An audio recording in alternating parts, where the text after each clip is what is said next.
Okay, so I'm going to return to this little series on how to create basic drum tones in Reaper. And for the second video, I'm going to discuss how to create a very simple snare tone. Now, this is going to be a bit different from most of the other tutorials because what we're going to be using for a snare tone is not a note per se, in terms of a wave at a specific frequency, but a noise wave. So really, for most snares in any context, you're going to be using a lot of noise rather than having a tunable, a tunable pitch per se. David Bruce does a really good video on the nature of noise. I'll link it down below. But basically, for any kind of snare tone, or for a lot of the cymbal tones as well, for those you'll be adding in some tones, some more defined frequencies. For any snare tone, you're going to be using mostly noise. Sorry, that's probably not a very good explanation, but...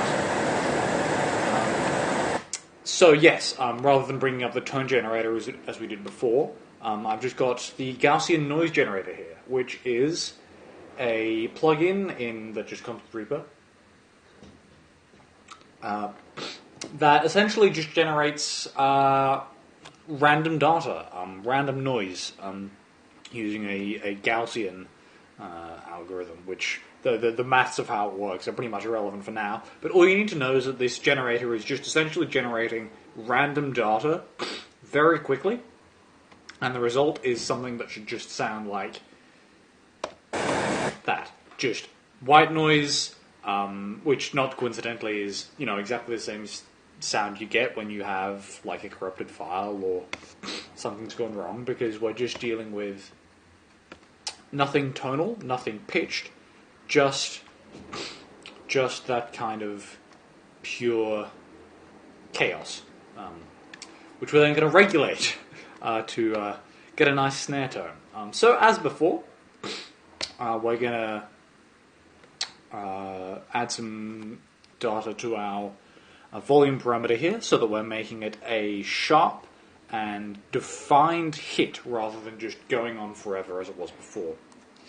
But for this one, we're going to set our tempo a little bit higher because we want the snare to be fairly quick. And then we'll set that to loop.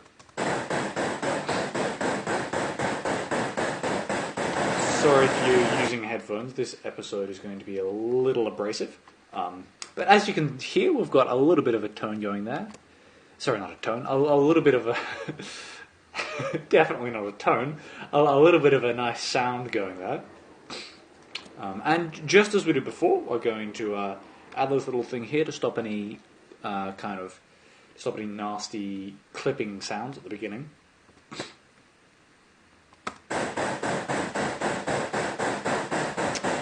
That's all right, but it still sounds a little bit harsh.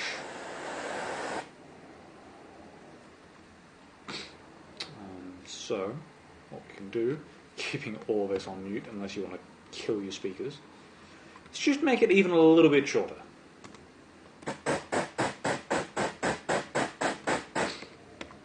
And then as before, because given the nature of this algorithm that just generates random frequencies, as you can see, we're dealing with pretty much an equal spread all across the frequency spectrum,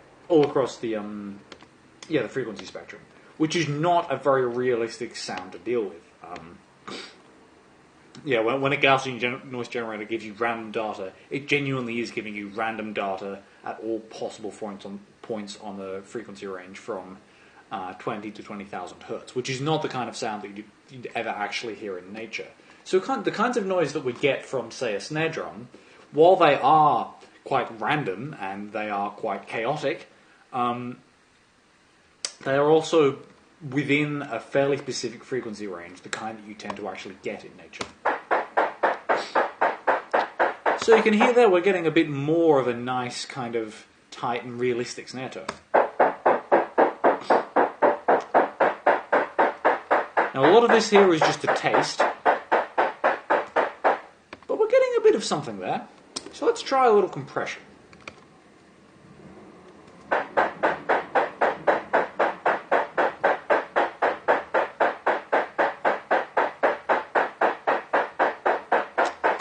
Bad, it's still not changing much, so let's add a little distortion.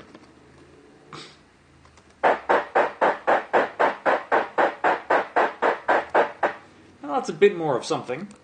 So I like that as as a starter. Let's go and save that to Fresh Sounds as Snare 1. And just like before, we're going to have to go in and add some actual data to give Reaper something to render towards.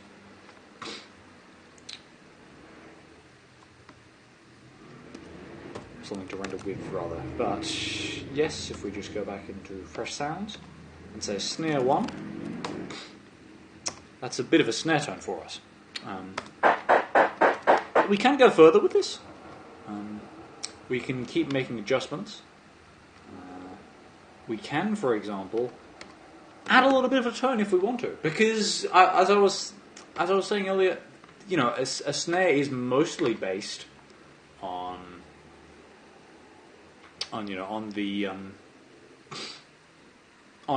noise, but you can add little elements of tonality in there if you want to. But you do have to be careful in terms of the key that you're working in whatever song it is.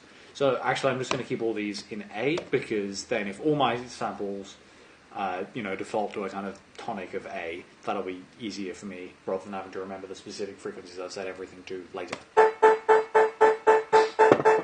Now that does sound quite weird. So we're just going to kind of turn that down and also bury it in the mix quite a bit. So that's kind of almost a little bit of an 8-bit snare type sound, which I think is quite nice. But then now to get that real snare tone, we're going to add another compressor, and unlike this previous compressor, which is just kind of compressing everything fairly uniformly and just kind of modifying the shape of the wave rather than actually changing the amplitude in relation to what's actually being output here, we're also going to go to... sorry, I'm used to working with a different program. We're also going to go to the EQ... And actually, no, sorry, we are going to go to EQ. And we're just going to add another one in front of this EQ, and we're not going to actually add any data to the equalizer itself. What we're going to do is... set a parameter for the gain on this EQ, which, if we go and look, should be EQ1. So just go into the first EQ,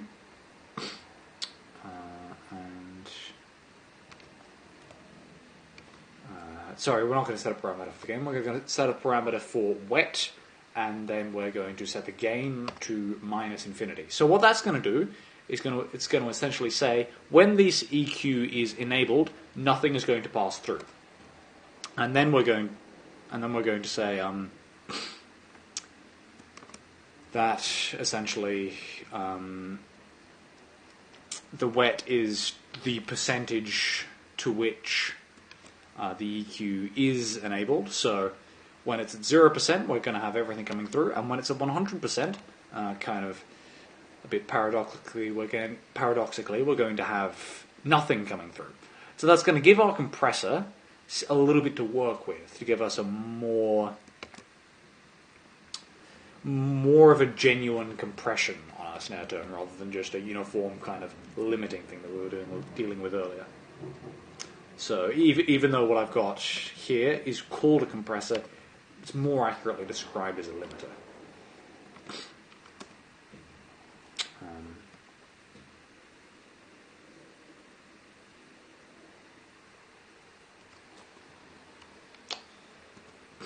And I've done something wrong here.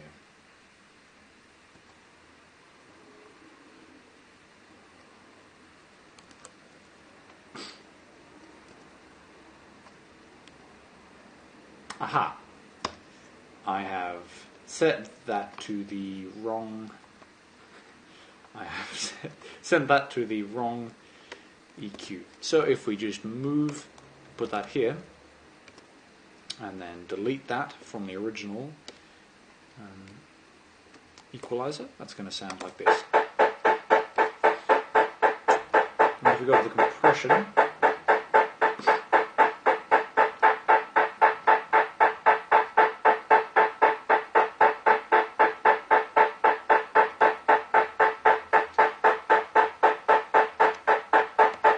going to hear that's starting to get a little bit more of a realistic tone.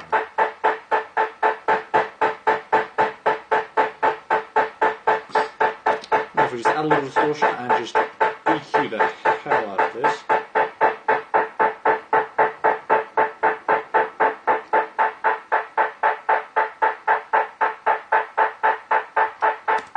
And we can go and save that as snare 2. Why not? That's a little bit of a chaotic snare sound, but nonetheless, it'll do. And as I was saying earlier, most of these snare sounds are really just noise, which you can get, white noise, pink noise. I'm just using, as I said earlier, this basic Gaussian model for noise generation here. But there are really a lot of models for making a snare, and the only thing you really need to know about a snare is that you need a lot of noise and you need a very quick decay. So aside from those two principles, you can really do whatever you want. So that's a brief introduction to the art of snare making in Reaper. I hope that's been useful. And next time we'll have a look at some cymbals, getting into some hi-hats and maybe even some crash sounds. So that'll be a bit further use of noise. If the use of noise has interested you thus far, hopefully that'll be good.